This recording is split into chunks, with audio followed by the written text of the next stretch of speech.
Dan sudah hadir Ketua dari Pusyanra BKKBN Provinsi Riau di studio kita. Selamat datang untuk Helmi Yardi SPD. Apa kabar Helmi? Baik, alhamdulillah sehat. Luar biasa. Sehat dan sejahtera ya. Iya. Karena kalau sehat nggak sejahtera agak-agak gimana gitu. Kemudian yang juga akan bersama-sama kita selama 1 jam ke depan sampai pukul 17 nanti ada Muhammad Fauzan Hawari. Ini adalah Duta Genre Indonesia 2018. Selamat sore. Sore, halo. Apa kabar Fauzan? Alhamdulillah sehat dan terus semangat. Iya, luar biasa. Ini adalah kalau kita lihat dulu ya tadi Jessie udah memberikan satu pembuka bagaimana hubungannya pemerintah kemudian sangat peduli dengan remaja kita yang sekarang ya agar tidak masuk ke dalam jurang atau turbulensi di kala entah itu karena pandemi atau bahkan juga pergaulan bebas dan lain-lain. Dibentuklah BKKBN melalui bidang KS-nya yang juga di bawahnya ada Pusyanra Lancang Kuning. Nah, kalau kita pengen tahu lebih banyak lagi nih, Helmi, apa sih sebenarnya Pusyanra ini? Pusyanra itu sendiri, teman-teman, itu seperti wadah ya, tempat di mana model yang diberikan layanan oleh pemerintah untuk permasalahan-permasalahan yang ada di tengah-tengah masyarakat, baik itu permasalahan keluarga maupun nanti ada permasalahan-permasalahan yang dihadapi oleh usia-usia hampir seluruh usia, mulai dari masa anak, kemudian ada usia remaja yang juga menghadapi masalah, dan mereka tidak ada tempat untuk mereka untuk bercerita, kemudian maka ada tempat mereka untuk mendapatkan informasi, untuk dilayani konseling, itu ada dibentuklah makanya oleh BKKBN Provinsi Riau, namanya Pusyanra Lancang Kuning, atau yang dikenal dengan Pusat Pelayanan Keluarga Sejahtera Lancang Kuning, Provinsi Riau gitu. Oke, Pusat Pelayanan Keluarga Sejahtera. Jadi ini yang di bawahinya sendiri apa saja? Apa pelayanan yang bisa kita dapat dalam Pusyanra ini, Helmi? Oke, di dalam Pusyanra teman-teman, masyarakat semua, pendengar yang budiman, wah budiman, baik hati Amin, dan amin. sejahtera. Amin. Ya, jadi banyak banget yang bisa kamu dapatkan dan itu gratis, tidak dipungut bayaran. Teman-teman bisa untuk mendapatkan pelayanan informasi, konsultasi dan juga konseling bagi keluarga. Kemudian teman-teman bisa untuk dapetin layanan kependudukan dan keluarga berencana. Oh, oke. Ya, karena memang permasalahan kependudukan luar biasa ya sekarang ya. Semakin meningkat jumlah penduduk, maka menjadi sangat banyak juga kebutuhan akan ekonominya, makin banyak juga kebutuhan akan perlindungan, tempat dan lain-lain. Jadi memang permasalahan itu juga menjadi perhatian dari kita. Kemudian juga ada permasalahan tentang keluarga berencana, karena memang banyak keluarga sekarang yang mungkin agak repot juga kalau punya banyak anak. Maka dengan program KB mudah-mudahan itu bisa membantu bagi masyarakat sehingga dia bisa terencana. Karena apa? Sesuai dengan tema kita kan, berencana itu Keren. Oke, jadi ketika berbicara tentang konseling KB tadi atau keluarga pranikah atau bahkan yang sudah berkeluarga itu tidak lagi hanya terbatas di pelayanan kesehatan mungkin di puskesmas atau di KB ya, tapi juga si Pusyanra ini bisa melayani itu ya. Ya, jadi Pusyanra lebih kepada konseling sebenarnya. Pelayanannya tidaklah sampai ke pelayanan medis, tapi pelayanan konseling. Terkadang orang bingung mau pakai alat KB apa. Nah, memutuskannya bingung. Atau dia ada permasalahan terhadap diri dia untuk setelah ber-KB kayaknya ada problem. Jadi memang lebih kepada konseling ya, konsultasi bagi masyarakat yang sudah berkeluarga tentunya yang ingin ber-KB. Jadi memang ada 8 sih pelayanannya. Salah satunya yang tadi tuh. Kalau yang selanjutnya itu ada pelayanan keluarga untuk balita. Jadi konseling, kita juga kasih tuh konseling buat ibu, buat ayahnya.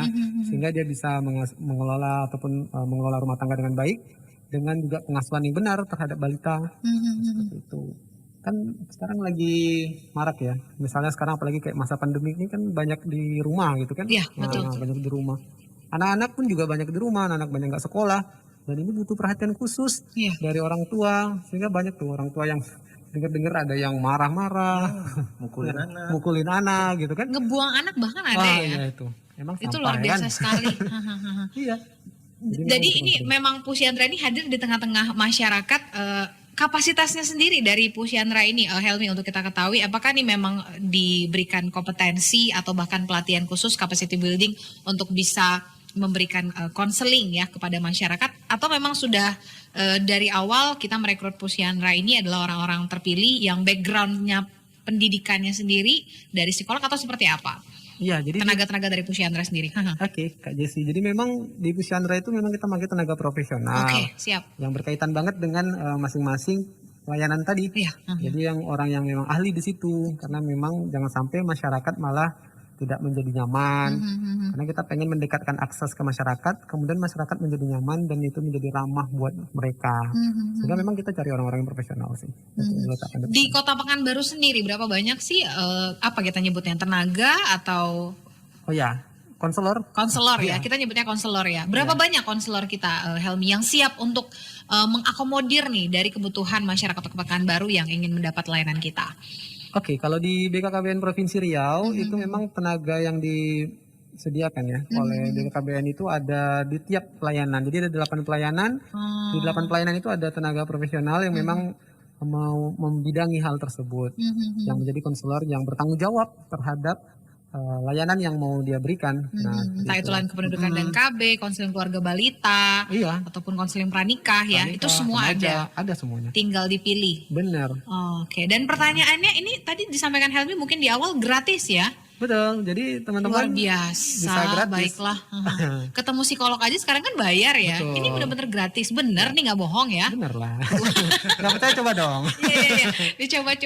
Dan di mana kita bisa mendapatkannya? Apakah langsung datang ke BKN Provinsi Riau atau ada posko-posko yang disiapkan Pusyandra?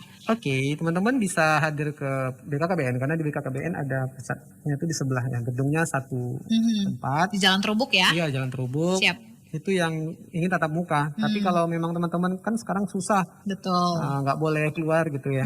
Jadi kita juga ada pelayanan online-nya di www.keluargaku.org.id. Jadi di keluargaku itu nanti teman-teman silakan aja tuh akses, tinggal ketik aja keluargaku.org.id. Nah, teman-teman nanti di situ juga bisa langsung konseling. Jadi nanti pas buka ada pilihan menunya, menu konselornya. Jadi teman-teman tinggal klik aja konselor siapa yang teman-teman mau ajak ngobrol atau tempat teman-teman mau ajak untuk teman-teman bercerita, mungkin. curhat. Nanti itu akan langsung masuk secara otomatis ke WA pribadinya konselor. Oh wow, dan itu 24 jam Helmi? Sebenarnya 24 jam, namun Tapi- karena mungkin manusia juga ada jam istirahat. Benar. Mungkin nanti dibatasi sampai ada waktu-waktu yang tidak dilayani ya. Benar. Mungkin atau mungkin telat, mungkin mohon maaf misalnya kita terlalu malam, maka mungkin besok paginya baru bisa terjawab. Ya, namanya juga manusiawi ya kali ya. Seperti itu.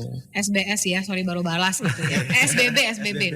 Baik, keluargaku.org.id ini bisa diakses. Tapi sebenarnya kalau kita lihat dari sasaran Pusyandra sendiri, ini apakah memang yang sudah menikah, yang belum menikah, remaja atau siapakah yang memang butuh sekali untuk mendapatkan layanan kita, Helmi?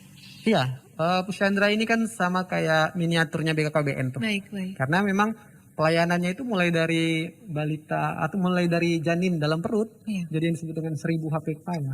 1000 hari pertama kehidupan itu sudah menjadi perhatian kita sampai dengan lansia. Jadi mulai semua umur kita layani. Nah, dengan ada 8 layanan tadi, ada yang pranikah, ada yang keluarga harmonis, ada yang pelayanan konseling untuk orang tua yang punya lansia. Sampai dengan perekonomian pun kita perhatikan. Jadi ada namanya pembinaan usaha ekonomi keluarga. Jadi memang multi ya. Banyak banget tuh yang bisa didapatin di Pusyandra buat pendengar yang memang merasa bingung mau tanya-tanya itu boleh. Nah, jadi dipermudah. Jangan pernah takut dan malu ya. Iya, benar-benar. Oke, jadi memang hubungan dari Pusyandra ini dengan remaja saya kira cukup erat ya Helmi ya. Karena kan remaja tadi kan bagian dari sasaran program kita, dan remaja ini merupakan bibit unggul yang salah-salah atau bahkan juga ketika dapat edukasi yang salah akan masuk ketika memulai suatu keluarga ya, mungkin akan Benar. membuat kesalahan dalam hal ini ya.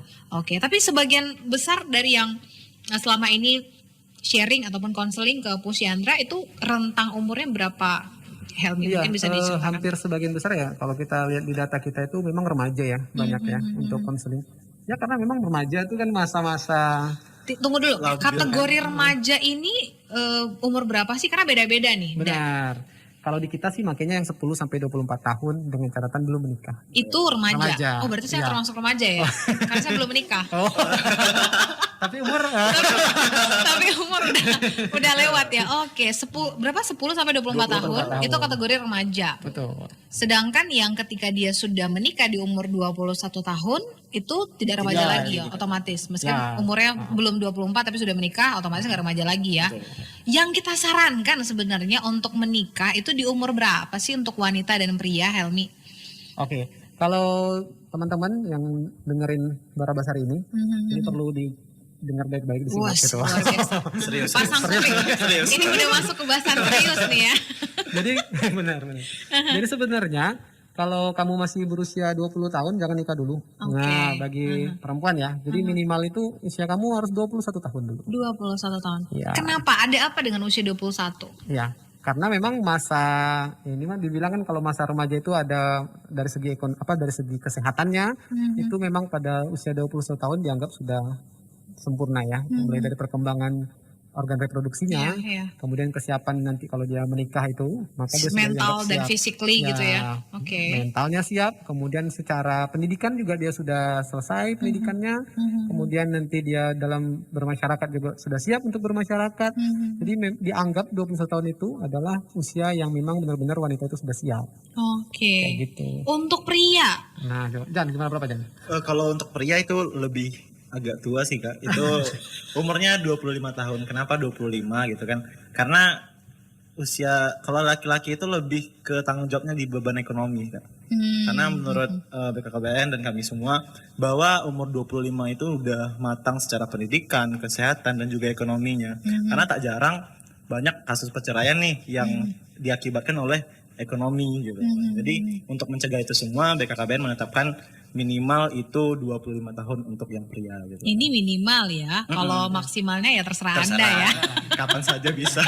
Oke, jadi memang konsep kita di awal itu 21 untuk wanita, 25 untuk pria dan jatuhnya memang lebih tua atau lebih dewasa untuk dari segi pria ya. Karena tadi dianggap sebagai pencari nafkah, mungkin tulang punggung. Meskipun kita tidak menampik sekarang wanita-wanita di luar sana juga banyak yang menjadi tulang punggung bersama-sama berkarir ya. Tapi itu dari segi konsep kita di awal.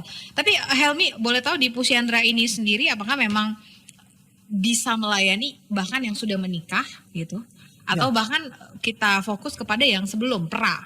Ya, jadi di Pusyandra tadi di 8 pelayanan itu bukan hanya tadi yang belum menikah, tapi juga yang sudah menikah juga dilayani. Karena situ ada pelayanan KB, ada pelayanan kesehatan reproduksi. Nah biasanya kan yang akses ke pelayanan KB adalah orang-orang menikah. Betul. Kemudian pranikah, persiapan mau menikah pun bisa untuk konseling ke kita. Karena kadang kan remaja dia mulai mau menikah itu juga bingung. Nanti kalau menikah mau ngapain ya? Kan? Yakin bingung ya. Apa yang harus dipersiapkan ya? Iya. Tapi ini memang masih adakah stigma negatif untuk membicarakan hal-hal ini? Karena kan di Indonesia ya kita tahu budayanya masih malu-malu mau gitu ya. Beberapa orang. Pusyandra melihat sepanjang ini dibentuk dan ada di Kota Pekanbaru, apakah stigma itu memang masih melekat di remaja kita untuk dalam tanda kutip tabu membicarakan hal seperti ini? Helmi, bagaimana? Oh, kalau masalah reproduksi sih kayaknya sudah ya. Reproduksi kayaknya remaja kita sih biasa aja sih kayaknya. Sudah biasa itu, sudah biasa ya? banget gitu.